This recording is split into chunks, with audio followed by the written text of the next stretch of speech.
नमस्कार जी साਰਿਆਂ ਨੂੰ। ਆਪਣੀ ਪੋਲਿਟੀ ਦੀ ਕਲਾਸ ਹੈ ਜੀ। ਪਤਾ ਪੋਲਿਟੀ ਬਾਰੇ ਕੀ ਹੁੰਦਾ? ਪੋਲਿਟੀ ਰਾਜਨੀਤੀ, ਠੀਕ ਹੈ, ਜਿਹੜਾ ਸਾਡੇ ਦੇਸ਼ ਦਾ ਸਿਸਟਮ ਹੈ ਕਿਹੜੇ ਤਰੀਕੇ ਨਾਲ ਚਲਾਇਆ ਜਾਂਦਾ ਹੈ, ਉਹਦੇ ਲਈ ਕਿਹੜੇ ਕਿਹੜੇ ਕਾਨੂੰਨ ਅਸੀਂ ਬਣਾਏ ਹੋਏ ਨੇ, ਉਹ ਸਭ ਕੁਝ ਆਪਾਂ ਪੜ੍ਹਨਾ ਜੀ। ਤਾਂ ਸਭ ਤੋਂ ਪਹਿਲਾਂ ਇਹੀ ਆਉਂਦਾ ਹੈ ਸਾਡਾ ਸੰਵਿਧਾਨ। ਤਾਂ ਸੰਵਿਧਾਨ ਕੀ ਹੈ ਜੀ? संविधान की एक प्रकार का साडे दी कानून में संविधान एक अजिही किताब है जिस विच साडे देश नूं चलाउण लई है कानून है। जिद्दां अपनी अकैडमी है, अकैडमी नूं चलाउण लई कुछ रूल ते रैगूलेशन होणगे, उसे प्रकार साडे देश नूं चलाउण लई कुछ रूल ने ते रैगूलेशन हैगे ने। वो किहड़ी किताब ने जी? संविधान च, ठीक है जी। ਤਾਂ ਆਪਣਾ ਕੁਝ ਪਤਾ ਤੁਸੀਂ ਛੋਟੀਆਂ ਕਲਾਸਾਂ 'ਚ ਪੜ੍ਹਿਆ ਹੋਣਾ। ਸੰਵਿਧਾਨ ਕਦੋਂ ਬਣ ਕੇ ਤਿਆਰ ਹੋਇਆ, ਸੰਵਿਧਾਨ ਕਦੋਂ ਲਾਗੂ ਹੋਇਆ, ਸੰਵਿਧਾਨ ਕਿਸ ਨੇ ਤਿਆਰ ਕੀਤਾ, ਤਾਂ ਸੰਵਿਧਾਨ ਕਦੋਂ ਲਾਗੂ ਹੋਇਆ ਜੀ? 26 ਜਨਵਰੀ 1950 ਨੂੰ ਲਾਗੂ ਹੋਇਆ। ਬਣ ਕੇ ਤਿਆਰ ਕਦੋਂ ਹੋਇਆ ਜੀ ਸਾਡਾ ਸੰਵਿਧਾਨ? 26 ਨਵੰਬਰ 1949 ਨੂੰ। ਫਿਰ ਆਪਾਂ ਪੜ੍ਹਿਆ ਹੋਇਆ ਸੰਵਿਧਾਨ ਬਣਾਉਣ 'ਚ ਸਮਾਂ ਕਿੰਨਾ ਲੱਗਿਆ? 2 ਸਾਲ 11 ਮਹੀਨੇ 18 ਦਿਨ।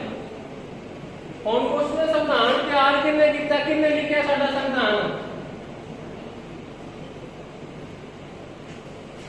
ਸੰਵਿਧਾਨ ਤਿਆਰ ਕਿਸ ਨੇ ਕੀਤਾ ਹੈ?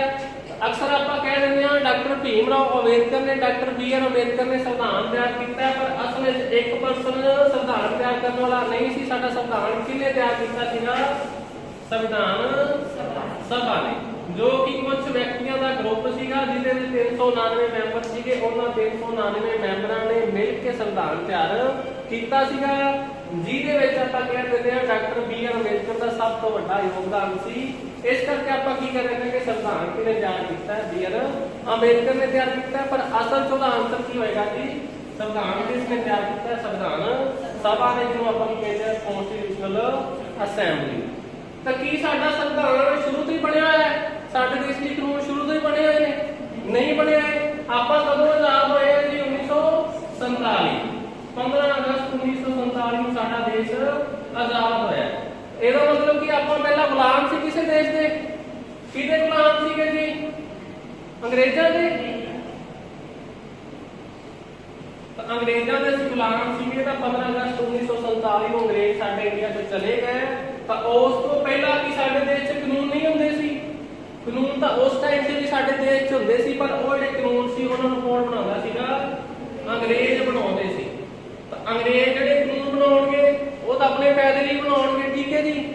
ਤਾਂ ਉਸ ਤੋਂ ਬਾਅਦ ਕੀ ਕਾਨੂੰਨ ਉਸ ਟਾਈਮ ਤੇ ਵੀ ਹੁੰਦੇ ਸੀ, ਪਰ ਉਹ ਕੀ ਅੰਗਰੇਜ਼ਾਂ ਵੱਲੋਂ ਹੀ ਬਣਾਏ ਜਾਂਦੇ ਸੀ। ਤਾਂ ਭਾਰਤੀ ਲੋਕਾਂ ਦਾ ਇੰਨਾ ਜ਼ਿਆਦਾ ਫਾਇਦਾ ਨਹੀਂ ਮਿਲਦਾ ਸੀ। ਪਰ ਜਦੋਂ ਅਸੀਂ ਆਜ਼ਾਦ ਹੋ ਗਏ 15 ਅਗਸਤ 1947 ਤੋਂ ਬਾਅਦ, ਫਿਰ ਜਿਹੜਾ ਕੀ ਸਾਡੇ ਭਾਰਤ ਜਿਹੜੇ ਪੜ੍ਹੇ ਲਿਖੇ ਲੋਕ ਸੀ ਉਸ ਸਮੇਂ ਦੇ, ਉਹਨਾਂ ਨੇ ਕੀ ਹੈ ਸਾਡੇ ਦੇਸ਼ ਜਿਹੜਾ ਕੀ ਸੰਵਿਧਾਨ ਤਿਆਰ ਕੀਤਾ ਸੀ, ਠੀਕ ਹੈ ਜੀ। ਕਲੀਅਰ ਇੱਥੋਂ ਤੱਕ? ਪਰ ਆਪਾਂ ਕੀ ਦੇਖਦੇ ਹਾਂ, ਆਜ਼ਾਦ ਅਸੀਂ 15 ਅਗਸਤ 1947 ਤੋਂ ਹੋ ਗਏ। ਹੁਣੇ ਆਪਾਂ ਕੀ ਪੜ੍ਹਿਆ? ਸੰਵਿਧਾਨ ਸਾਡਾ ਕਦੋਂ ਬਣ ਕੇ ਤਿਆਰ ਹੋਇਆ ਹੈ? 26 ਨਵੰਬਰ 1949 ਨੂੰ। ਪਰ ਲਾਗੂ ਅਸੀਂ ਫਿਰ ਕਦੋਂ ਕੀਤਾ ਜੀ? 26 ਜਨਵਰੀ 1950 ਨੂੰ। ਤੇ ਹੁਣ ਆ ਟਾਈਮ ਦੇਖੋ 1947 ਤੇ ਲਾਗੂ ਸੰਵਿਧਾਨ ਹੋਣਾ 1950। ਤਾਂ 3 ਸਾਲ ਜਿਹੜਾ ਕਿ ਆਪਾਂ ਇੱਥੇ ਹੀ ਪੜਿਆ, 2 ਸਾਲ 11 ਮਹੀਨੇ 18 ਦਿਨ, ਲਗਭਗ ਕਿੰਨੇ ਸਾਲ? 3 ਸਾਲ ਦਾ ਸਾਡਾ ਸੰਵਿਧਾਨ ਬਣਾਉਣ 'ਚ ਜਿਹੜਾ ਟਾਈਮ ਲੱਗਿਆ। ਤਾਂ ਸੰਵਿਧਾਨ ਕਿਹਨੇ ਤਿਆਰ ਕੀਤਾ? ਸੰਵਿਧਾਨ ਸਭਾ ਨੇ ਕੀਤਾ। ਤਾਂ ਕੀ ਹੈ ਇਹਨਾਂ ਨੂੰ ਇੱਕ ਦਿਨ ਸੁਪਨਾ ਆ ਗਿਆ। ਆਪਾਂ ਕੀ ਪੜਿਆ? ਸੰਵਿਧਾਨ ਬਣ ਕੇ ਤਿਆਰ ਹੋ ਗਿਆ 26 ਨਵੰਬਰ 1949। ਕਿ ਇਹਨਾਂ ਨੂੰ ਸੁਪਨਾ ਆਇਆ ਸੀ ਕਿ ਆਪਾਂ 1947 ਆਜ਼ਾਦ ਹੋਏ ਸੀ, ਅੱਜ ਦੀ ਤਰੀਕ ਹੋ ਗਈ ਹੈ, ਸਾਨੂੰ ਖੁਦ ਨੂੰ ਆਪਣਾ ਸੰਵਿਧਾਨ ਬਣਾ ਲੈਣਾ ਚਾਹੀਦਾ। ਇੱਕ ਦਿਨ ਸੇ ਤਾਂ ਨਹੀਂ ਆਇਆ। ਤੇ ਇਹਨਾਂ ਮਤਲਬ ਕਿ ਇਹਨੂੰ ਸੰਵਿਧਾਨ ਤਿਆਰ ਕੀਤਾ। ਫਿਰ ਇਹਨਾਂ ਸੋਚਿਆ ਕਿ ਕੋਈ ਨਾ ਹੌਲੀ ਹੌਲੀ ਆਪਾਂ ਸੰਵਿਧਾਨ ਨੂੰ ਲਾਗੂ ਕਰ ਲਾਂਗੇ। ਅੱਜ 26 ਤਰੀਕ ਹੋ ਗਈ ਹੈ, ਜਾਂ ਸੰਵਿਧਾਨ ਨੂੰ ਲਾਗੂ ਕਰ ਦਿੰਦੇ। ਏਦਾਂ ਤਾਂ ਨਹੀਂ ਹੋਇਆ ਹੋਏਗਾ। ਉਹਦੇ ਪਿੱਛੇ ਕੀ ਕਾਰਨ ਹੈ ਕਿ ਹੁਣ ਆਪਾਂ ਉਹ ਦੇਖਦੇ ਹਾਂ। ਸੰਵਿਧਾਨ ਕਿਹਨੇ ਤਿਆਰ ਕੀਤਾ ਜੀ? ਸੰਵਿਧਾਨ ਆਪਾਂ ਕੀ ਦੇਖ ਰਹੇ ਸੀ ਕਿ ਸੰਵਿਧਾਨ ਕਿਤੇ ਇਹਨਾਂ ਨੂੰ ਸੁਪਨਾ ਨਹੀਂ ਆਇਆ ਕਿ ਅਸੀਂ ਸੰਵਿਧਾਨ ਤਿਆਰ ਕਰਨਾ ਹੈ। ਤਾਂ ਸੰਵਿਧਾਨ ਤਿਆਰ ਕਰਨ ਜਿਹੜਾ ਕਿ ਪਹਿਲਾਂ ਤਾਂ ਕੋਈ ਨਾ ਕੋਈ ਸੋਚਿਆ ਹੋਏਗਾ। ਆਪਾਂ ਕੋਈ ਕੰਮ ਕਰਦੇ ਆ ਇੱਕਦਮ ਤਾਂ ਨਹੀਂ। ਤੁਸੀਂ ਅਕੈਡਮੀ ਆਏ, ਇੱਕ ਦਿਨ ਤੁਸੀਂ ਸੋਚਿਆ ਹੋਇਆ ਕਿ ਚਲੋ ਅਕੈਡਮੀ ਚੱਲਦੇ ਆ। ਤੁਸੀਂ ਸੋਚਿਆ ਹੋਇਆ ਕਿ ਅਸੀਂ ਫਾਰਮ ਭਰਿਆ ਹੋਇਆ ਪੰਜਾਬ ਪੁਲਿਸ ਦਾ, ਉਹਦੇ ਲਈ ਸਾਨੂੰ ਤਿਆਰੀ ਕਰਨੀ ਪਏਗੀ, ਠੀਕ ਹੈ। ਤਾਂ ਉਹਦੇ ਲਈ ਤੁਸੀਂ ਫਿਰ ਅਕੈਡਮੀ ਆਏ, ਪਲੈਨਿੰਗ ਕਰਕੇ ਸੇਮ ਜਿਹੜਾ ਕੀ ਹੈ ਸੰਵਿਧਾਨ ਤਿਆਰ ਕਰਨ ਲਈ ਹੈ ਪਲੈਨਿੰਗ ਕੀਤੀ ਗਈ। ਸਭ ਤੋਂ ਪਹਿਲਾਂ ਇੱਕ ਪਰਸਨ ਸੀਗਾ MN ਰੋਏ, ਉਸ ਤੋਂ ਪਹਿਲਾਂ ਬਾਲ ਗੰਗਾਧਰ ਤਿਲਕ। ਉਹਨਾਂ ਨੇ ਆਪਣੇ ਵਿਚਾਰ ਪੇਸ਼ ਕੀਤੇ ਸੀ ਕਿ ਸਾਡੇ ਲਈ ਖੁਦ ਦਾ ਸੰਵਿਧਾਨ ਹੋਣਾ चाहिए। अब आप देखते हैं जी 1 बाय 1। ਤਾਂ क्वेश्चन है अपना संविधान ਤਿਆਰ किसने किया है? संविधान सभा ने। ਹੁਣ ਗੱਲ है कि संविधान सभा किसने ਤਿਆर की है? ਜਿਹੜੇ ਵਿੱਚ ਆਪਾਂ ਪੜ੍ਹੇ 399 ਮੈਂਬਰ, ਕੀ ਇਹ 399 ਮੈਂਬਰਾਂ ਨੂੰ ਪਾਵਰ ਕਿਹਨੇ ਦਿੱਤੀ ਹੈ ਕਿ ਤੁਸੀਂ ਸਾਰੇ ਨੇ ਰਲ ਕੇ ਕਾਨੂੰਨ ਜਾਂ ਸੰਵਿਧਾਨ ਬਣਾਉਣਾ ਹੈ? ਤਾਂ ਹੁਣ ਆਪਾਂ ਇਹਦੀ ਹਿਸਟਰੀ ਪੜ੍ਹਨੀ ਹੈ, ਸੰਵਿਧਾਨ ਸਭਾ ਕਿੱਦਾਂ ਕਿੱਦਾਂ ਬਣੀ ਹੈ, ਇਹਨਾਂ 399 ਮੈਂਬਰਾਂ ਨੂੰ ਪਾਵਰ ਕਿਸ ਨੇ ਦਿੱਤੀ। ਕਲੀਅਰ ਹੈ? अपना टॉपिक है संविधान सभा, कॉन्स्टिट्यूशनल असेंबली।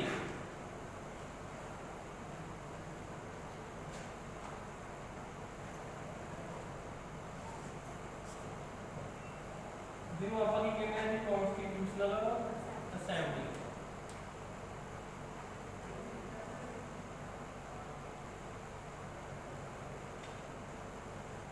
कितने मेंबर का ग्रुप है? 399। इन्हों आप कह सकते हैं कि संविधान बनाने की कमेटी है, कुछ व्यक्तियों का ग्रुप है जिन्होंने मिलकर संविधान तैयार किया है। आप इसकी हिस्ट्री पढ़नी है। तो सब तो पहला किहड़े पर्सन ने संविधान सभा बनाने की मांग की? इसका काम की है? संविधान बनाना। पर संविधान बनाने तो पहला यह बनानी जरूरी सी, ठीक है। तो इस नूं बनाने लई सब तो पहला आप पढ़ते हैं कि 1895 में बाल गंगाधर तिलक, जिन्हें शॉर्ट च ਆਪਾਂ कहते हैं जी बीजी तिलक, इन्होंने जिहड़ा की है संविधान सभा बनाने का विचार पेश किया सी।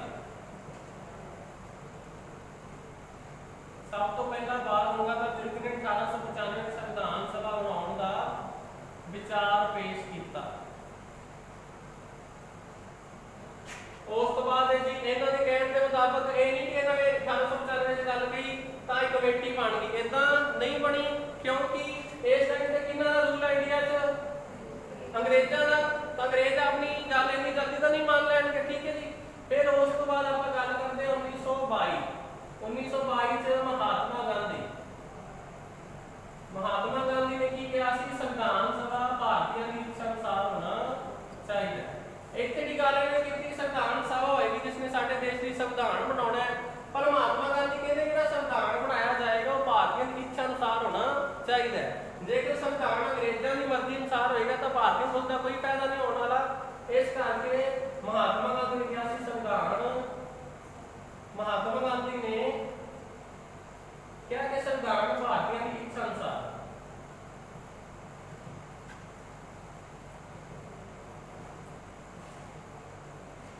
महात्मा गांधी ने की है भारतीय संविधान भारतीयों की इच्छा अनुसार।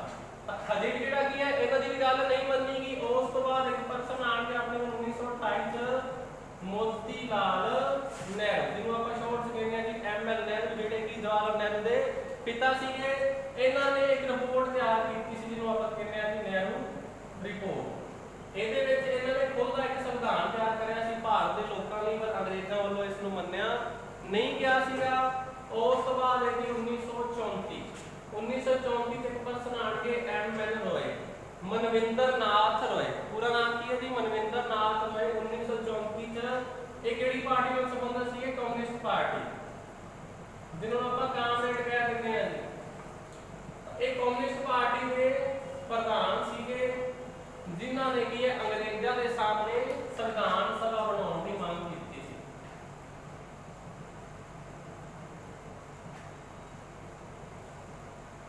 ਰਸਮੀ ਮੰਗ ਕੀਤੀ ਹੈ, ਪਰ ਇਹਨਾਂ ਦੀ ਵੀ ਗੱਲ ਅੰਗਰੇਜ਼ਾਂ ਨੇ ਨਹੀਂ ਮੰਨੀ। ਉਸ ਤੋਂ ਬਾਅਦ 1935 ਵਿੱਚ INC मतलब इंडियन नेशनल कांग्रेस, ਜਿਹੜੀ ਕਾਂਗਰਸ ਪਾਰਟੀ ਅੱਜ, ਉਹਨੂੰ ਪਹਿਲਾਂ ਕੀ ਕਿਹਾ ਜਾਂਦਾ ਸੀ? INC Indian national Congress. ਇਸ ਕਾਂਗਰਸ ਪਾਰਟੀ ਨੇ 1935 ਵਿੱਚ ਲਿਖਤੀ ਰੂਪ ਵਿੱਚ ਸੰਵਿਧਾਨ ਸਭਾ ਬਣਾਉਣ ਦੀ ਮੰਗ ਕੀਤੀ।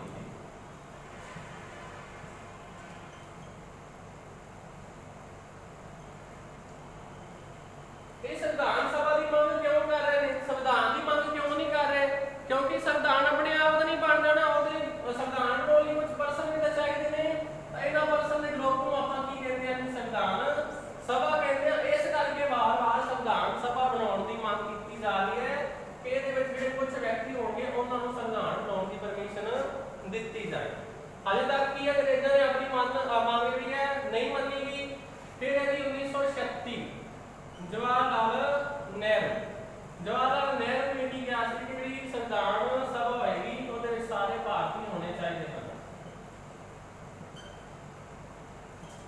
ਸੰਵਿਧਾਨ ਸਭਾ ਵਿੱਚ ਸਾਰੇ ਭਾਰਤੀ ਹੋਣ।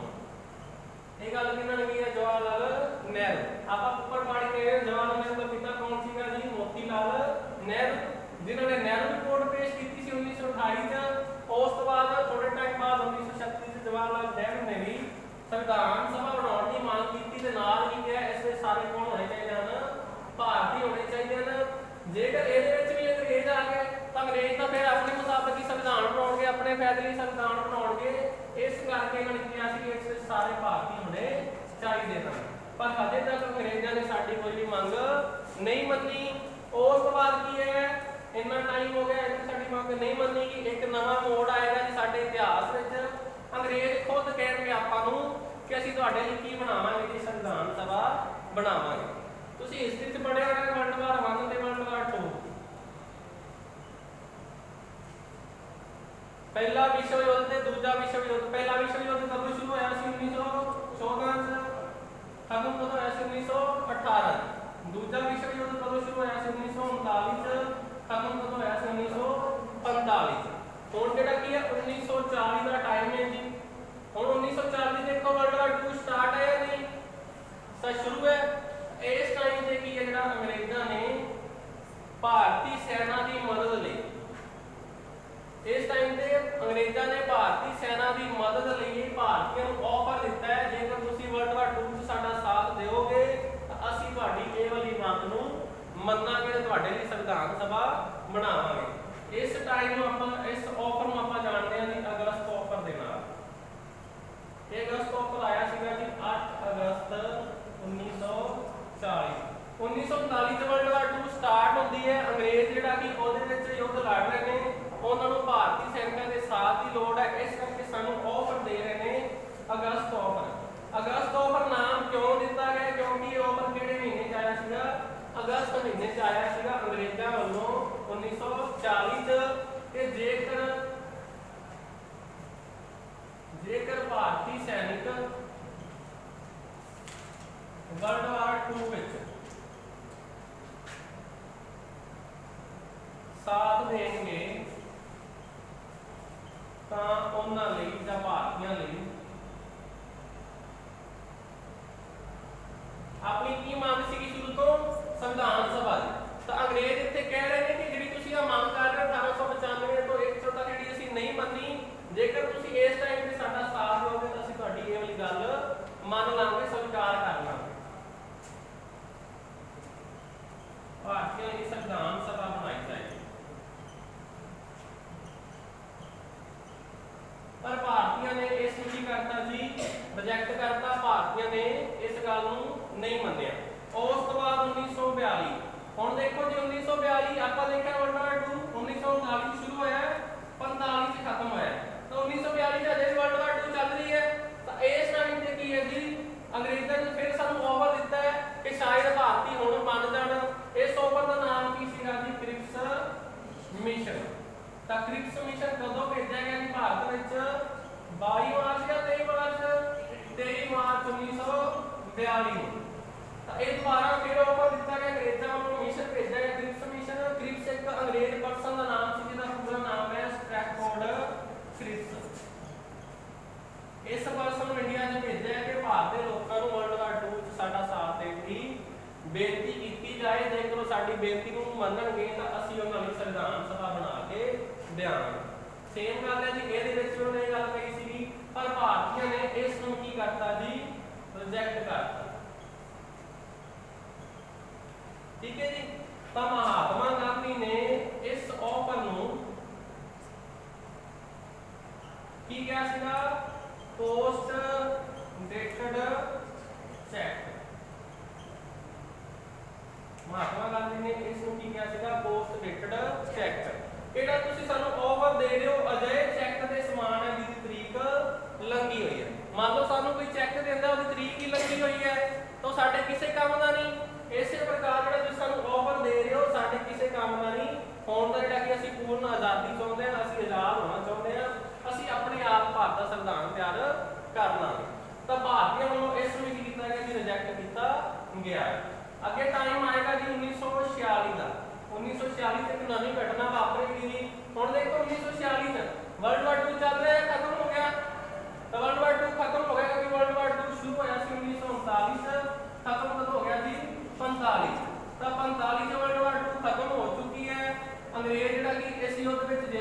ਕਿ ਉਹਨਾਂ ਦੇ ਦੂਜੇ ਸਾਥੀ ਦੇਸ਼ ਵੀ ਜਿੱਤ ਚੁੱਕੇ ਹਨ।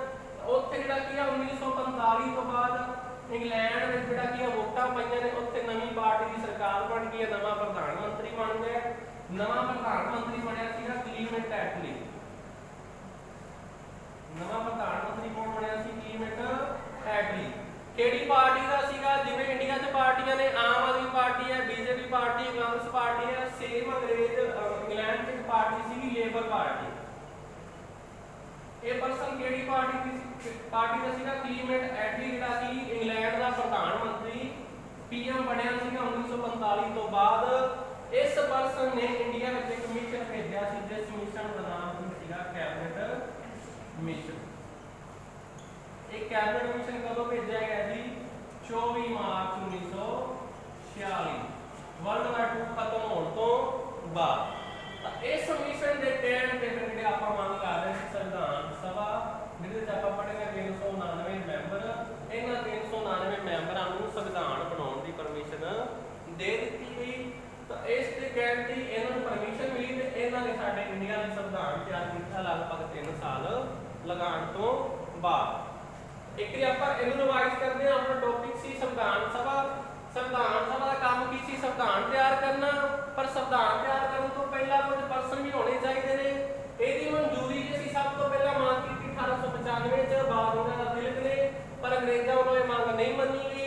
ਫਿਰ ਮਹਾਤਮਾ ਗਾਂਧੀ ਨੇ 1922 ਚ ਕਿਹਾ ਸੀ ਭਾਰਤੀ ਸੰਵਿਧਾਨ ਭਾਰਤੀ ਦੀ ਇੱਛਾ ਅਨੁਸਾਰ ਹੋਣਾ ਚਾਹੀਦਾ ਹੈ। 1928 ਚ ਮੋਤੀ ਲਾਲ ਨਹਿਰੂ ਨੇ ਇੱਕ ਰਿਪੋਰਟ ਤਿਆਰ ਕੀਤੀ ਜਿਹੜੀ ਸੰਵਿਧਾਨ ਨਾਲ ਸੰਬੰਧਿਤ ਸੀ, ਪਰ ਅੰਗਰੇਜ਼ਾਂ ਨੇ ਨਹੀਂ ਮੰਨੀ। ਉਸ ਤੋਂ ਬਾਅਦ 1934 ਚ ਐਮ.ਐਨ. ਰॉय, ਇਹ ਪਰਸਨ ਦਾ ਨਾਮ ਬੜੀ ਵਾਰੀ ਪੁੱਛਿਆ ਜਾਂਦਾ ਹੈ ਕਿ ਸਭ ਤੋਂ ਪਹਿਲਾਂ ਕਿਹੜੇ ਪਰਸਨ ਨੇ ਸੰਵਿਧਾਨ ਸਭਾ ਬਣਾਉਣ ਦੀ ਰਸਮੀ ਮੰਗ ਕੀਤੀ। ਮੰਗ ਇੱਥੇ ਵੀ ਕੀਤੀ ਕਿ ਸੰਵਿਧਾਨ ਸਭਾ ਬਣਾਉਣ ਦੀ, ਪਰ ਇਹ ਰਸਮੀ ਮੰਗ ਨਹੀਂ ਸੀ। ਆਪਾਂ ਕਹਿ ਸਕਦੇ ਹਾਂ ਛੋਟੇ ਪੱਧਰ ਦੀ ਮੰਗ ਸੀ। ਵੱਡੇ ਪੱਧਰ ਦੀ ਮੰਗ ਜਾਂ ਰਸਮੀ ਮੰਗ ਸਭ ਤੋਂ ਪਹਿਲਾਂ ਕਿਹੜੇ ਪਰਸਨ ਨੇ ਕੀਤੀ ਹੈ? ਐਮ.ਐਨ. ਰॉय ਨੇ। ਕਦੋਂ ਮੰਗ ਕੀਤੀ ਗਈ? 1934 ਚ, ਪਰ ਇਹ ਵੀ ਮੰਗ ਨਹੀਂ ਮੰਨੀ ਗਈ। ਫਿਰ ਕਾਂਗਰਸ ਪਾਰਟੀ ਨੇ 1935 ਚ ਲਿਖਤੀ ਰੂਪ ਚ ਅੰਗਰੇਜ਼ਾਂ ਨੂੰ ਲੈਟਰ ਲਿਖੀ ਹੈ ਸਾਡੇ ਲਈ ਸੰਵਿਧਾਨ ਸਭਾ ਹੋਣੀ ਚਾਹੀਦੀ ਹੈ। ਅਜੇ ਤੱਕ ਉਹਨਾਂ ਨੇ ਮੰਗ ਨਹੀਂ ਮੰਨੀ।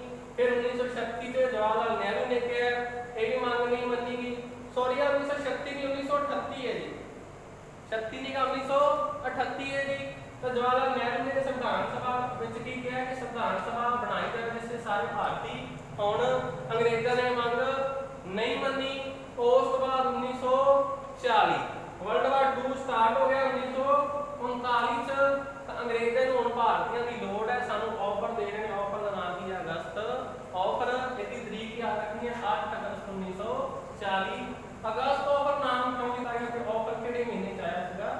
ਅਗਸਤ ਦੇ ਵਿੱਚ। ਅੰਗਰੇਜ਼ ਖੁਦ ਕਹਿ ਰਹੇ ਨੇ ਜੇਕਰ ਵਰਲਡ ਵਾਰ 2 ਚ ਭਾਰਤੀ ਸੈਨਿਕ ਸਾਡਾ ਸਾਥ ਦੇਣਗੇ ਅਸੀਂ ਉਹਨਾਂ ਲਈ ਕੀ ਬਣਾਵਾਂਗੇ? ਸੰਵਿਧਾਨ ਸਭਾ। ਪਰ ਭਾਰਤੀ ਨੇ ਇਸ ਨੂੰ ਕੀ ਕਰਤਾ ਜੀ? ਰਿਜੈਕਟ। ਫਿਰ 1942 ਚ ਦੁਬਾਰਾ ਆਫਰ ਦਿੱਤਾ। ਆਫਰ ਦਾ ਨਾਮ ਚੇਂਜ ਕਰਤਾ। ਕੀ ਨਾਮ ਦਿੱਤਾ? Cripps mission. ਕਦੋਂ ਭੇਜਿਆ ਗਿਆ? 23 ਮਾਰਚ 1942। ਕਿੰਨਾ ਵੱਲੋਂ ਭੇਜਿਆ ਗਿਆ? ਅੰਗਰੇਜ਼ੀ ਸਰਕਾਰ ਵੱਲੋਂ। ਕਿਹੜਾ ਪਰਸਨ ਆਇਆ ਸੀ? ਸਟੈਫਰਡ ਕ੍ਰਿਪਸ। ਸੇਮ ਗੱਲ ਇਹਨਾਂ ਨੇ ਕਹੀ ਸੀ ਜੇਕਰ ਭਾਰਤੀ ਵਰਲਡ ਵਾਰ 2 ਚ ਸਾਡਾ ਸਾਥ ਦੇਣਗੇ ਅਸੀਂ ਉਹਨਾਂ ਲਈ ਸੰਵਿਧਾਨ ਸਭਾ ਬਣਾਵਾਂਗੇ। ਭਾਰਤੀਆਂ ਨੇ ਇਸ ਨੂੰ ਵੀ ਕੀ ਕਰਤਾ ਜੀ?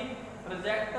ਤੇ ਮਹਾਤਮਾ ਗਾਂਧੀ ਨੇ ਇਹਦੇ ਉੱਪਰ ਇੱਕ ਬਿਆਨ ਦਿੱਤਾ ਸੀ। ਕੀ ਬਿਆਨ ਦਿੱਤਾ ਹੈ? Post dated check. ਇਹਦੀ ਤੁਲਨਾ ਕ੍ਰਿਪਸ ਮਿਸ਼ਨ ਦੀ ਤੁਲਨਾ ਪੋਸਟ ਡੇਟਡ ਚੈੱਕ ਨਾਲ ਕੀਤੀ ਹੈ ਕਿ ਜਿੱਦਾਂ ਇਸ ਚੈੱਕ ਦੀ ਤਰੀਕ ਲੰਘੀ ਹੋਈ ਹੁੰਦੀ ਹੈ, ਸਾਡੇ ਕਿਸੇ ਕੰਮ ਦਾ ਨਹੀਂ ਹੁੰਦਾ। ਸੇਮ ਇਹ ਵਾਲਾ ਜਿਹੜਾ ਤੁਸੀਂ ਆਫਰ ਦੇ ਰਹੇ ਹੋ ਸਾਡੇ ਕਿਸੇ ਕੰਮ ਦਾ ਨਹੀਂ। ਉਸ ਤੋਂ ਬਾਅਦ 1945 ਚ ਵਰਲਡ ਵਾਰ 2 ਖਤਮ ਹੋ ਗਿਆ। ਇੰਗਲੈਂਡ 'ਚ ਨਵੀਂ ਪਾਰਟੀ ਦੀ ਸਰਕਾਰ ਬਣ ਗਈ, ਨਵਾਂ ਪੀਐਮ ਬਣ ਗਿਆ। ਪੀਐਮ ਬਣਿਆ ਸੀ ਐਟਲੀ। ਉਹਨੇ ਮਿਸ਼ਨ ਭੇਜਿਆ ਇੰਡੀਆ 'ਚ 24 ਮਾਰਚ 1946। ਤਾਂ ਹੁਣ ਆਪਾਂ ਇਹਦੇ ਬਾਰੇ ਦੇਖਦੇ ਹਾਂ ਕਿ ਕੈਬਨਿਟ ਮਿਸ਼ਨ ਬਾਰੇ। ਕਲੀਅਰ ਇਸ ਤੱਕ? ਅੱਗੇ ਆਪਾਂ ਦੇਖਦੇ ਹਾਂ ਜੀ ਕੈਬਨਿਟ ਮਿਸ਼ਨ ਪਲਾਨ।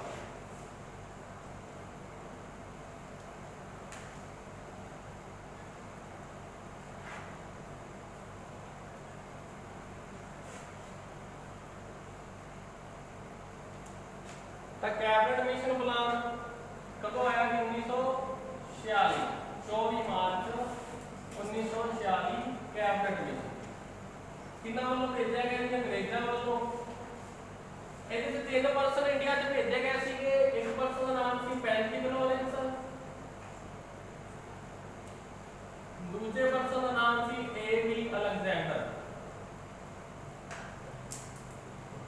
ਤੀਜਾ ਪਰਸਨ ਸੀਗਾ ਸਟ੍ਰੈਫੋਰਡ ਕ੍ਰਿਪਸ। ਉਹੀ ਪਰਸਨ ਜਿਹੜਾ 1942 ਚ ਪਹਿਲਾਂ ਇੰਡੀਆ ਆਇਆ, 46 ਚ ਫਿਰ ਇੰਡੀਆ ਆਇਆ ਤੇ ਮੈਂ ਇੰਡੀਆ ਦੇਖਿਆ। ਤੁਹਾਨੂੰ ਪਤਾ ਨਹੀਂ, ਮੈਂ ਤੁਹਾਡੀ ਹੈਲਪ ਦੀ ਨਾਲ ਚੱਲਦਾ, ਮੈਨੂੰ ਕਿਰਪਾ ਕਰਕੇ ਜ਼ਰੂਰ ਲੈ ਕੇ ਜਾਓ ਜੀ। ਇਹ ਪਰਸਨ ਦੁਬਾਰਾ ਫਿਰ ਇੰਡੀਆ ਆਇਆ, ਸਟ੍ਰੈਫੋਰਡ ਕ੍ਰਿਪਸ।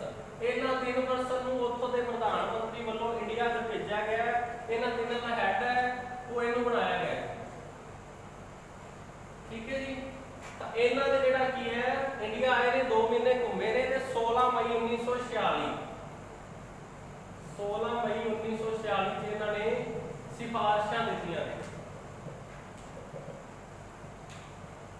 ਮਤਲਬ ਕਿ ਜਿਹੜੇ ਕੰਮ ਲਈ ਇਹਨਾਂ ਨੂੰ ਭੇਜਿਆ ਗਿਆ ਸੀ, ਇਹਨਾਂ ਨੇ 2 ਮਹੀਨੇ ਇੰਡੀਆ ਘੁੰਮ ਕੇ ਉਸ ਤੋਂ ਬਾਅਦ 16 ਮਈ 1946 ਨੂੰ ਕੀ ਆਪਣੀਆਂ ਸਿਫਾਰਿਸ਼ਾਂ ਦਿੱਤੀਆਂ ਨੇ। ਇਹਨਾਂ ਸਿਫਾਰਿਸ਼ਾਂ 'ਚ ਇਹਨਾਂ ਨੇ ਕੀ ਕਿਹਾ ਕਿ ਭਾਰਤੀਆਂ ਲਈ ਸੰਵਿਧਾਨ ਸਭਾ ਬਣਾਈ ਜਾਏਗੀ। ਭਾਰਤੀਆਂ ਲਈ ਸੰਵਿਧਾਨ ਸਭਾ ਬਣਾਈ ਜਾਏਗੀ।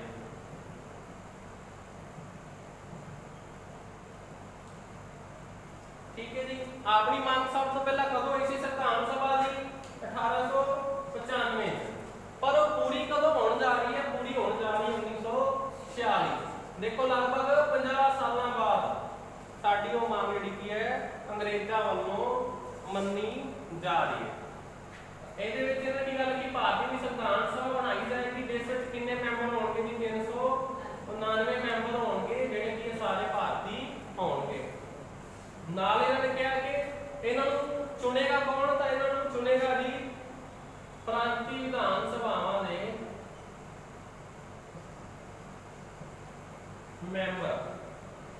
ਮੈਂਬਰਾਂ ਵੱਲੋਂ ਚੋਣ। ਇਹਦੇ 399 ਮੈਂਬਰ ਨੇ ਆਪਦੀ ਮਰਜ਼ੀ ਨਾਲ ਹੀ 399 ਮੈਂਬਰ ਆ ਜਾਣਗੇ ਤਾਂ ਲੋਕਾਂ ਵੱਲੋਂ ਚੁਣੇ ਜਾਣਗੇ। ਤਾਂ ਲੋਕਾਂ ਵੱਲੋਂ ਨਹੀਂ ਚੁਣੇ ਜਾਣਗੇ, ਕੌਣ ਚੁਣੇਗਾ? ਜਿਹੜੀਆਂ ਉਸ ਟਾਈਮ ਦੀਆਂ ਪ੍ਰਾਂਤ ਵਿੱਚ ਵਿਧਾਨ ਸਭਾਵਾਂ ਨੇ। ਜਿਵੇਂ ਸਾਡੇ ਅੱਜ ਐਮਐਲਏ ਨੇ, ਪੰਜਾਬ 'ਚ ਸਰਕਾਰ ਹੈ, ਉਸ ਟਾਈਮ ਤੇ 1946 ਵਿੱਚ ਵੀ ਜਿਹੜਾ ਕੀ ਹੈ ਸਰਕਾਰ ਹੁੰਦੀ ਸੀ ਇੱਕ ਸਟੇਟ ਵਿੱਚ, ਇੱਕ ਪ੍ਰਾਂਤ ਵਿੱਚ। ਉਹਨਾਂ ਦੇ ਜਿਹੜੇ ਨੁਮਾਇੰਦੇ ਸੀਗੇ, ਉਹਨਾਂ ਵੱਲੋਂ ਇਹਨਾਂ ਮੈਂਬਰਾਂ ਦੀ ਚੋਣ ਕੀਤੀ ਜਾਣੀ ਸੀ। ਤੇ ਇੱਕ ਮੈਂਬਰ ਕਿੰਨੇ ਲੋਕਾਂ ਦੀ ਅਗਵਾਈ ਕਰੇਗਾ? ਇੱਕ ਮੈਂਬਰ ਲਗਭਗ 10 ਲੱਖ ਲੋਕਾਂ ਦੀ ਅਗਵਾਈ ਕਰੇਗਾ।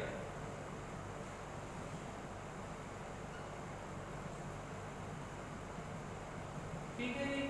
ਫਿਰ ਇਹ ਦੱਸਿਆ ਕਿ 399 ਮੈਂਬਰ ਕਿੱਥੋਂ ਚੁਣ ਕੇ ਆਣਗੇ? ਤਾਂ 399 ਮੈਂਬਰਾਂ ਨੂੰ 2 ਭਾਗਾਂ 'ਚ ਵੰਡਦਾ। ਕੀ ਕਹਿੰਦੇ ਕਿ 296 ਮੈਂਬਰ ਤੇ 93 ਮੈਂਬਰ।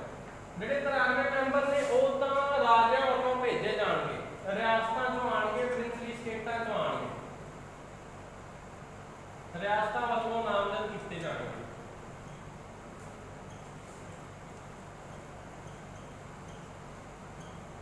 ਉਸ ਟਾਈਮ ਤੇ ਰਾਜੇ ਸੀਗੇ, ਸਾਡਾ ਭਾਰਤ ਆਜ਼ਾਦ ਹੋਣ ਤੋਂ ਪਹਿਲਾਂ ਰਾਜੇ ਸੀਗੇ, ਪਰ ਕੀ ਉਹ ਅੰਗਰੇਜ਼ਾਂ ਦੇ ਅਧੀਨ ਕੰਮ ਕਰਦੇ ਸੀਗੇ।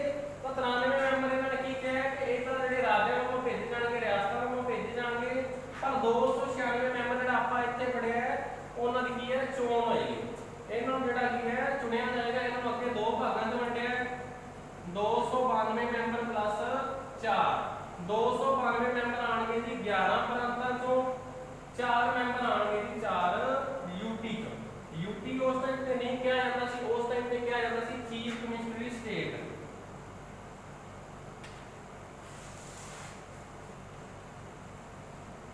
ਜਿੱਦਾਂ ਇੰਡੀਆ 'ਚ ਅੱਜ ਕਿੰਨੀਆਂ ਸਟੇਟਾਂ ਨੇ? 28 ਨੇ, 8 ਯੂਟੀ ਨੇ।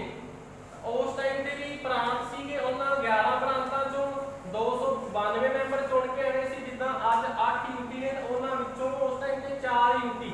ਵੈਸੇ ਉਸ ਟਾਈਮ ਤੇ ਉਹਨਾਂ ਨੂੰ ਯੂਟੀ ਨਹੀਂ ਕਿਹਾ ਜਾਂਦਾ ਸੀ, ਕੀ ਕਿਹਾ ਜਾਂਦਾ ਸੀ? Chief ਕਮਿਸ਼ਨਰੀ state. ਤਾਂ 4 ਮੈਂਬਰ ਇਹਨਾਂ ਚੀਫ ਕਮਿਸ਼ਨਰੀ ਸਟੇਟਾਂ 'ਚੋਂ ਚੁਣ ਕੇ ਆਉਣੇ ਸੀਗੇ।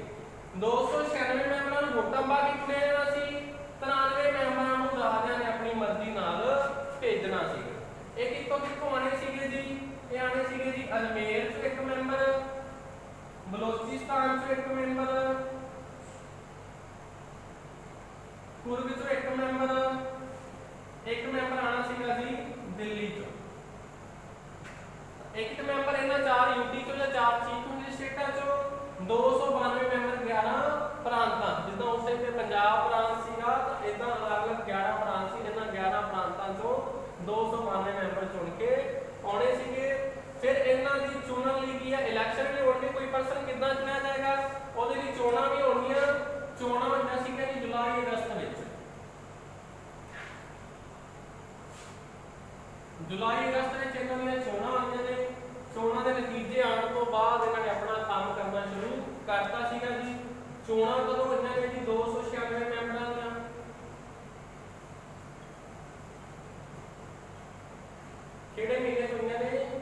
जुलाई अगस्त 1946 ਤਾਂ ਚੋਣਾਂ ਕਰਵਾਉਣ ਲਈ ਇਹਨਾਂ ਨੂੰ ਦੋ ਭਾਗਾਂ 'ਚ ਵੰਡਿਆ ਗਿਆ ਸੀਗਾ। ਇਹਨਾਂ ਦਾ ਪਹਿਲਾਂ ਇਹ ਦੇਖਿਆ 292 ਪਲੱਸ 4 ਜਿਹੜੇ 292 ਮੈਂਬਰ ਸੀ ਚੋਣਾਂ ਟਾਈਮ ਇਹਨਾਂ ਦੀ ਸੀਟਾਂ ਨੂੰ ਅੱਗੇ ਵੰਡਿਆ ਗਿਆ ਸੀ। ਸੀਟਾਂ ਵੰਡੀਆਂ ਗਈਆਂ ਸੀਗੀਆਂ ਜੀ, ਕੋਈ ਸੀਟਾਂ ਸੀਗੀਆਂ ਜੀ ਜਨਰਲ, ਕੋਈ ਸੀਟਾਂ ਸੀਗੀਆਂ ਜੀ ਮੁਸਲਿਮ, ਕੋਈ ਸੀਟਾਂ ਸੀਗੀਆਂ ਜੀ ਸਿੱਖਾਂ। 292 ਸੀਟਾਂ ਵਿੱਚੋਂ 210 ਸੀਟਾਂ ਸੀਗੀਆਂ ਜੀ ਜਨਰਲ। ਜਨਰਲ ਸੀਟਾਂ ਮਤਲਬ ਜਿਹਦੇ ਉੱਪਰ ਕੋਈ ਵੀ ਚੋਣ ਲੜ ਸਕਦਾ ਸੀਗਾ। ਮੁਸਲਿਮ ਲਈ 78 ਸੀਟਾਂ ਅਜਿਹੀਆਂ ਸੀ ਜਿਨ੍ਹਾਂ ਉੱਪਰ ਕੇਵਲ ਮੁਸਲਿਮ ਲੋਕ ਹੀ ਚੋਣ ਲੜ ਸਕਦੇ ਸੀ। 4 ਸੀਟਾਂ ਅਜਿਹੀਆਂ ਸੀ ਜਿਨ੍ਹਾਂ ਉੱਪਰ ਕੇਵਲ ਸਿੱਖ ਵਿਅਕਤੀ ਹੀ ਚੋਣ ਲੜ ਸਕਦਾ ਸੀਗਾ। ਠੀਕ ਹੈ ਜੀ। ਤਾਂ 292 ਸੀਟਾਂ ਨੂੰ ਕਿੰਨਾ ਕੈਟਾਗਰੀ ਵਿੱਚ ਵੰਡਿਆ ਗਿਆ ਸੀਗਾ? 3 ਕੈਟਾਗਰੀਆਂ, ਜਨਰਲ ਕੈਟਾਗਰੀ ਮੁਸਲਿਮ ਲਈ ਤੇ ਸਿੱਖਾਂ। ਸਿੱਖਾਂ ਲਈ ਕਿੰਨੀਆਂ ਸੀਟਾਂ ਸੀਗੀਆਂ? 4, ਮੁਸਲਿਮ ਲਈ 78, ਜਨਰਲ ਲਈ 210, ਮਤਲਬ 210 ਸੀਟਾਂ ਉੱਪਰ ਕੋਈ ਵੀ ਵਿਅਕਤੀ ਇਲੈਕਸ਼ਨ ਲੜ ਸਕਦਾ ਸੀਗਾ। ਇਲੈਕਸ਼ਨ ਕਿਹੜੇ ਮਹੀਨੇ 'ਚ ਹੋ ਗਿਆ ਜੀ? ਜੁਲਾਈ ਅਗਸਤ 1946 ਚ। 292 ਨੂੰ ਵੰਡਿਆ ਗਿਆ, ਇਹਨਾਂ ਚਾਰਾਂ ਨੂੰ ਨਹੀਂ ਵੰਡਿਆ ਗਿਆ, ਪਰ ਇਲੈਕਸ਼ਨ 296 ਦੇ ਹੀ ਹੋਏ ਸੀਗੇ। ਠੀਕ ਹੈ ਜੀ। ਇਹਨਾਂ ਦੇ ਰਿਜ਼ਲਟ ਆ ਗਏ, ਨਤੀਜੇ। ਨਾ ਨਤੀਜੇ 'ਚ ਕੀ ਹੈ? ਕੋਈ ਵੀ ਇਲੈਕਸ਼ਨ ਹੁੰਦੇ ਨੇ ਉਹਨਾਂ 'ਚ ਪਾਰਟੀਆਂ ਖੜਦੀਆਂ ਨੇ। ਠੀਕ ਹੈ। ਤਾਂ ਇਹਦੇ 'ਚ ਪਾਰਟੀਆਂ ਸੀਗੀਆਂ ਉਸ ਟਾਈਮ ਤੇ, ਇੱਕ ਸੀ Congress party, main Muslim League party. ਇਹ ਮੇਨ ਦੋ ਵੱਡੀਆਂ ਪਾਰਟੀਆਂ ਸੀ। ਇਸ ਤੋਂ ਇਲਾਵਾ ਵੀ ਛੋਟੀਆਂ ਪਾਰਟੀਆਂ ਸੀ, ਪਰ ਜ਼ਿਆਦਾ ਸੀਟਾਂ ਕਿਹਨਾਂ ਨੂੰ ਮਿਲੀਆਂ ਨੇ? ਕਾਂਗਰਸ ਪਾਰਟੀ ਨੂੰ ਸੀਟਾਂ ਮਿਲੀਆਂ ਸੀ 208, ਮੁਸਲਿਮ ਲੀਗ ਪਾਰਟੀ ਨੂੰ ਸੀਟਾਂ ਮਿਲੀਆਂ 73। ਹੋਰ ਛੋਟੀਆਂ ਪਾਰਟੀਆਂ, ਕਿਸੇ ਪਾਰਟੀ ਨੂੰ 1 ਸੀਟ ਮਿਲੀ ਹੈ, ਕਿਸੇ ਨੂੰ 2 ਮਿਲੀਆਂ ਨੇ, ਕੋਈ ਆਜ਼ਾਦ ਕੈਂਡੀਡੇਟ ਖੜਾ ਹੋਇਆ ਸੀ ਉਹਨਾਂ ਨੂੰ ਜਿਹੜਾ ਕੀ ਹੈ 15 ਸੀਟਾਂ। ਤਾਂ ਟੋਟਲ ਕਿੰਨੀਆਂ ਸੀਟਾਂ ਹੋ ਗਈਆਂ ਜੀ? 296। ਤਾਂ 296 ਸੀਟਾਂ ਦੇ ਨਤੀਜੇ ਕੀ ਸੀਗੇ? ਕਾਂਗਰਸ ਪਾਰਟੀ ਨੂੰ ਕਿੰਨੀਆਂ ਸੀਟਾਂ ਮਿਲੀਆਂ? 208, ਮੁਸਲਿਮ ਲੀਗ ਪਾਰਟੀ ਨੂੰ ਸੀਟਾਂ 73, ਹੋਰ ਛੋਟੀਆਂ ਪਾਰਟੀਆਂ ਕਿਸੇ ਨੂੰ 1 ਸੀਟ, ਕਿਸੇ ਨੂੰ 2 ਸੀਟਾਂ, ਇਦਾਂ ਕਿੰਨੀਆਂ ਪਾਰਟੀਆਂ ਟੋਟਲ 15 ਸੀਟਾਂ ਹੋਰ ਛੋਟੀਆਂ ਪਾਰਟੀਆਂ ਨੂੰ ਮਿਲੀਆਂ। ਤਾਂ 296 ਮੈਂਬਰ ਇਹ ਚੁਣ ਲਏ ਗਏ। ਉਧਰੋਂ 93 ਮੈਂਬਰ ਕਿਹਨਾਂ ਨੇ ਭੇਜਣੇ ਸੀਗੇ? ਰਾਜੇ ਨੇ ਆਪਣੀ ਮਰਜ਼ੀ ਨਾਲ ਭੇਜਣੇ ਸੀ। ਤਾਂ ਫਿਰ ਜਦੋਂ ਇਹ ਚੁਣ ਲਏ ਗਏ ਤੇ ਇਹ ਵਾਲੇ ਪਰਸਨ ਇਹਨਾਂ ਨੇ ਆਪਣਾ ਕੰਮ ਕਰਨਾ ਸ਼ੁਰੂ ਕਰ ਦਿੱਤਾ ਸੀ। ਤੇ ਪਹਿਲੇ ਦਿਨ ਕਦੋਂ ਇਕੱਠੇ ਹੋਏ ਸੀਗੇ? ਕੰਮ ਕੀ ਸੀ? ਸੰਵਿਧਾਨ ਸਭਾ ਦਾ। ਇਹ ਕਿਹਦੇ ਮੈਂਬਰ ਚੁਣੇ ਗਏ ਨੇ? ਸੰਵਿਧਾਨ ਸਭਾ ਦੇ। ਇਹਦਾ ਕੰਮ ਕੀ ਸੀਗਾ? ਸੰਵਿਧਾਨ ਤਿਆਰ ਕਰਨਾ। ਇਹਨਾਂ ਨੇ ਸੰਵਿਧਾਨ ਤਿਆਰ ਕਰਨ ਲਈ ਪਹਿਲੀ ਵਾਰੀ ਕਦੋਂ ਇਕੱਠੇ ਹੋਏ ਸੀਗੇ? 9 ਦਸੰਬਰ 1946। ਤੇ 9 ਦਸੰਬਰ 1946 ਨੂੰ ਆਪਾਂ ਕੀ ਕਹਿੰਦੇ ਆ? ਸੰਵਿਧਾਨ ਸਭਾ ਦੀ ਪਹਿਲੀ ਮੀਟਿੰਗ ਹੋਈ ਹੈ। ਤੇ ਪਹਿਲੀ ਮੀਟਿੰਗ ਹੋਈ ਕਿੱਥੇ ਹੈ ਜੀ? ਦਿੱਲੀ 'ਚ। 9 ਦਸੰਬਰ 1946 ਨੂੰ ਸੰਵਿਧਾਨ ਸਭਾ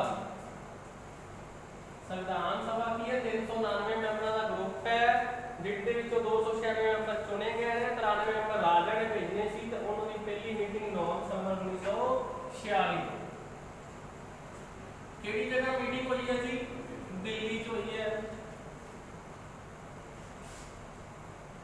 ਤਾਂ ਪਹਿਲੀ ਮੀਟਿੰਗ ਤੇ 399 ਮੈਂਬਰ ਨਹੀਂ ਪਹੁੰਚੇ ਜੀ। ਕਿੰਨੇ ਮੈਂਬਰ ਪਹੁੰਚੇ ਨੇ ਪਹਿਲੀ ਮੀਟਿੰਗ 'ਚ? ਹਾਜ਼ਰ ਮੈਂਬਰ ਕਿੰਨੇ ਹੋਏ ਨੇ ਜੀ? 211 ਮੈਂਬਰ। ਬਾਕੀ ਮੈਂਬਰ ਕੀ ਕਹਿੰਦੇ ਨੇ ਜੀ? ਅਸੀਂ ਹੌਲੀ ਹੌਲੀ ਆਵਾਂਗੇ, ਸਾਡਾ ਇਹ ਮਤਲਬ ਕੀ ਰਸਤਾ ਬੜੀ ਦੂਰ ਹੈ ਜੀ, ਪਹੁੰਚ ਜਾਗੇ, ਫਿਰ ਤੁਸੀਂ ਚੱਲੋ, ਉੱਥੋਂ ਦਾ ਮਾਹੌਲ ਵੇਖੋ ਜੀ, ਫਿਰ ਸਾਨੂੰ ਵੀ ਸੱਦ ਲੈ। ਠੀਕ ਹੈ ਜੀ। ਤਾਂ ਪਹਿਲੀ ਮੀਟਿੰਗ 'ਚ 211 ਮੈਂਬਰ ਹਾਜ਼ਰ ਹੋਏ ਨੇ ਜੀ। ਬਾਕੀ ਮੈਂਬਰ ਕਿਉਂ ਨਹੀਂ ਆਏ ਜੀ? ਜਿਹੜਾ ਆਪਾਂ ਦੇਖਿਆ 73 ਸੀਟਾਂ ਕਿਹੜੀ ਪਾਰਟੀ ਨੂੰ ਮਿਲੀਆਂ ਸੀ? ਮੁਸਲਿਮ ਲੀਗ ਨੂੰ। ਤਾਂ ਮੁਸਲਿਮ ਲੀਗ ਜਿਹੜੇ ਮੁਸਲਿਮ ਲੋਕ ਸੀ ਉਹ ਕੀ ਚਾਹੁੰਦੇ ਸੀ ਕਿ ਸਾਡੇ ਲਈ ਅਲੱਗ ਦੇਸ਼ ਹੋਣਾ ਚਾਹੀਦਾ, ਪਾਕਿਸਤਾਨ ਹੋਣਾ ਚਾਹੀਦਾ। ਇਸ ਕਰਕੇ ਇਹ ਲੋਕ ਹੈ ਜਿਹੜਾ ਕੀ ਹੈ ਇਸ ਮੀਟਿੰਗ ਵਿੱਚ ਹਾਜ਼ਰ ਨਹੀਂ ਹੋਏ। ਇਹਨਾਂ ਨੇ ਕੀ ਕਰਤਾ ਜੀ? ਬਾਈਕਾਟ। ਮੁਸਲਿਮ ਲੀਗ ਨੇ ਕੀ ਕੀਤਾ ਜੀ? ਬਾਈਕਾਟ।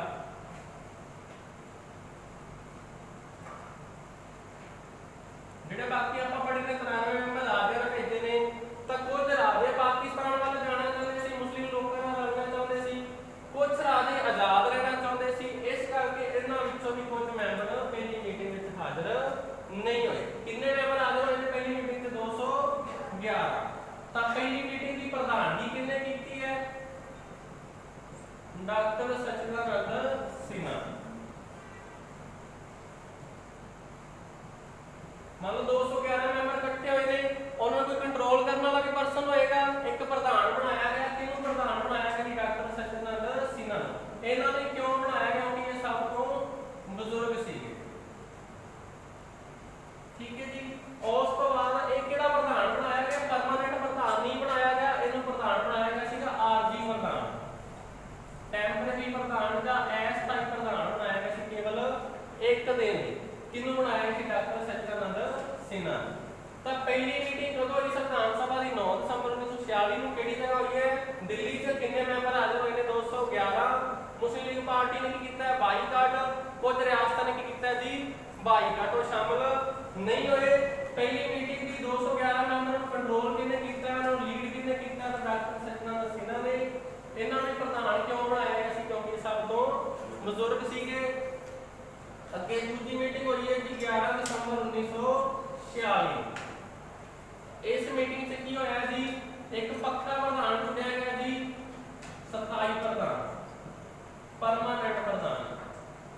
ये बजुर्ग सीगा बेचारा सब तो, इहनूं कहंदे बाबा तू तां घरे बैठ टौर नाल, तू इत्थे ना ही आ तां वधिया है। सानूं एक पक्का प्रधान चाहिए, परमानेंट प्रधान चाहिए। स्थाई प्रधान किहनूं बनाया गया? डॉक्टर राजेंद्र प्रसाद।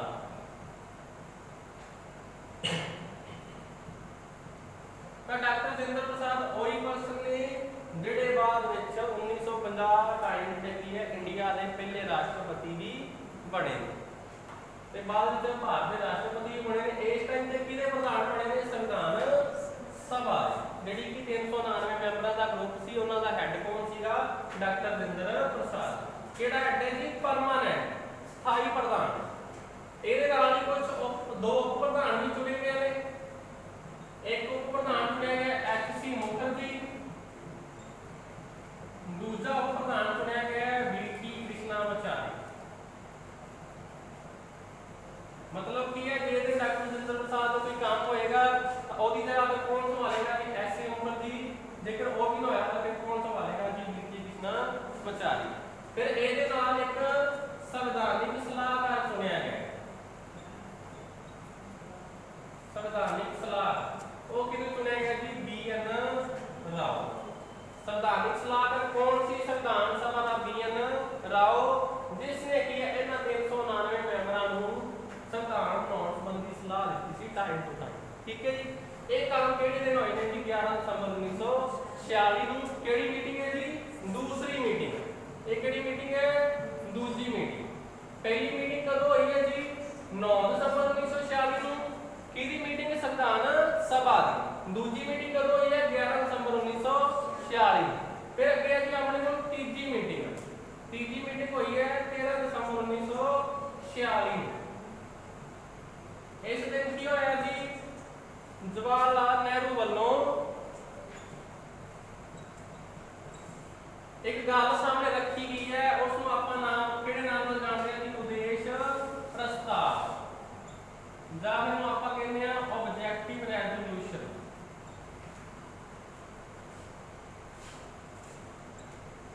जब देश प्रस्ताव कहते हैं, जब कहते हैं ऑब्जेक्टिव रेजोल्यूशन। किहदे वालों पेश किया गया? जवाहरलाल नेहरू वालों। कदों पेश किया गया? 13 दसंबर 1946। तो देश प्रस्ताव की है जी?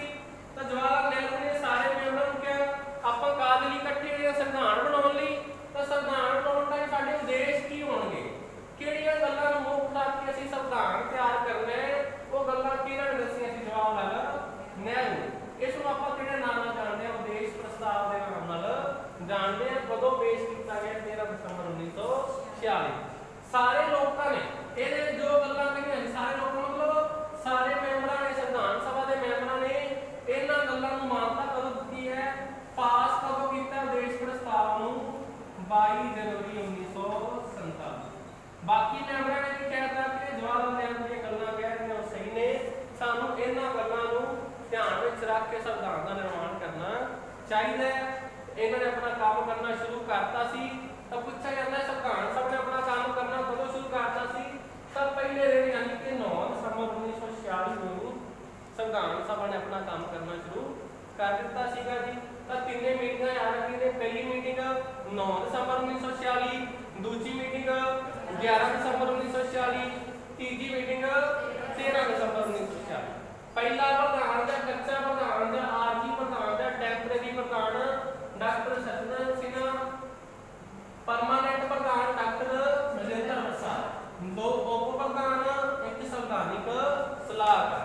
ਫਿਰ ਤੀਜੀ ਮਿਤੀ 'ਚ ਉਦੇਸ਼ ਪ੍ਰਸਤਾਵ, ਇਹਦੇ ਵਿੱਚ ਜੋ ਗੱਲਾਂ ਕਹੀਆਂ ਗਈਆਂ ਨੇ ਇਹਨਾਂ ਨੂੰ ਧਿਆਨ ਵਿੱਚ ਰੱਖ ਕੇ ਅਸੀਂ ਦੇਸ਼ ਦਾ ਸੰਵਿਧਾਨ ਤਿਆਰ ਕਰਨਾ ਹੈ ਜੀ। ਬਾਅਦ ਵਿੱਚ ਇਹ ਆਬਜੈਕਟਿਵ ਰੈਜ਼ੋਲੂਸ਼ਨ ਸਾਡੇ ਸੰਵਿਧਾਨ ਦੀ ਪ੍ਰਸਤਾਵਨਾ ਦਾ ਆਧਾਰ ਬਣਿਆ। ਪ੍ਰਸਤਾਵਨਾ ਕੀ ਹੈ ਜੀ? ਸਾਡੇ ਸੰਵਿਧਾਨ ਦਾ ਜਿਹੜਾ ਪਹਿਲਾ ਪੇਜ ਹੈ, ਪਹਿਲੇ ਪੇਜ ਦੇ ਵਿੱਚ ਜੋ ਗੱਲਾਂ ਲਿਖੀਆਂ ਨੇ ਆਪਾਂ ਕਿਹੜੇ ਨਾਮ ਲੈਂਦੇ? ਪ੍ਰਸਤਾਵਨਾ ਦਾ ਪ੍ਰੈਮਬਲ। ਇਹ ਕਿਹਦਾ ਇਹਦਾ ਆਧਾਰ ਕੀ ਬਣਿਆ ਸੀ? ਉਦੇਸ਼ ਪ੍ਰਸਤਾਵ। ਮਤਲਬ ਇਹਦੇ ਵਿੱਚ ਜੋ ਗੱਲਾਂ ਕਹੀਆਂ ਗਈਆਂ ਸੀ ਉਹਨਾਂ ਗੱਲਾਂ ਨੂੰ ਬਾਅਦ ਵਿੱਚ ਆਪਾਂ ਸੰਵਿਧਾਨ ਦੇ ਪਹਿਲੇ ਪੇਜ ਉੱਪਰ ਪੇਸ਼ ਕਰ ਦਿੱਤਾ ਸੀ। ਇਹਨਾਂ ਨੇ ਆਪਣਾ ਕੰਮ ਕਰਨਾ ਸ਼ੁਰੂ ਕਰਤਾ। ਕੰਮ ਕਰਨ ਲਈ 22 ਕਮੇਟੀਆਂ ਬਣਾਈਆਂ